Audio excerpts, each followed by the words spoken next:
জুলাই আমাদের জীবনে এসেছিল বলেই আমরা স্বৈরাচার মুক্ত একটা নতুন বাংলাদেশ পেয়েছি। দ্বিতীয় স্বাধীনতার স্বপ্নে আমরা বিভোর। আমরা শতপাকে আবদ্ধ জীবনের গ্লানিকে ঘুচিয়ে দুর্জয় শপথের শক্তিতে মুক্তির মন্ত্রে এই বাংলাদেশকে নতুন প্রত্যয়ে গড়ে তোলবার জন্য আমরা বদ্ধপরিকর। এই প্রত্যাশা পেয়েছি, এই উন্মাদনায় আমরা ধন্য। ফ্যাসিস্টের বিরুদ্ধে জুলাইয়ের উত্তপ্ত মিছিলে জন্ম নেয় দ্রোহের কবিতা। শিরার ভেতরের দগ্ধ আগুন শব্দ হয়ে ফেটে পড়ে গানে।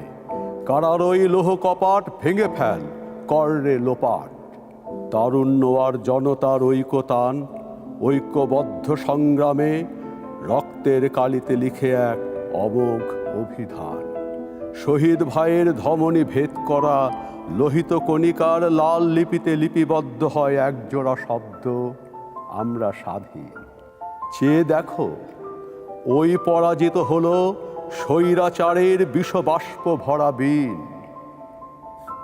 অবশেষে অস্ত গেল শ্যামল বাংলায় চোখ রাঙাতে থাকা যজ্ঞ নাশিনী। গৌরব গাথা গোধূলির শেষে ঈশান কোণে উদিত হলো স্বস্তির শশী। ঈদ আনন্দে মেতেছে যেন তাবৎ বাঙালি মুক্তিকামী।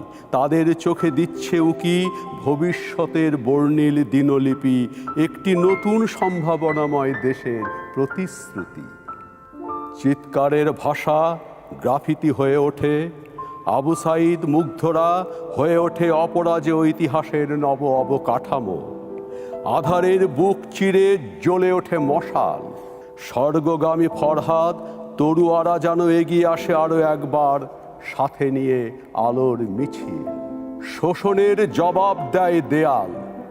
প্রাণহীন জড় ইটেরাও আজ কথা বলে। তারা বলে, স্বাধীনতা কোনো অনুকম্পা নয়, তোমার শৃঙ্খল ভেঙে দিতেই এসেছে জুলাই, বিপ্লবের জুলাই। এভাবেই দ্রোহ আর দহনের শেষে মুক্তি, মঙ্গল ও সম্ভাবনার প্রতিশব্দ হয়ে ওঠে জুলাই, ৩৬ জুলাই।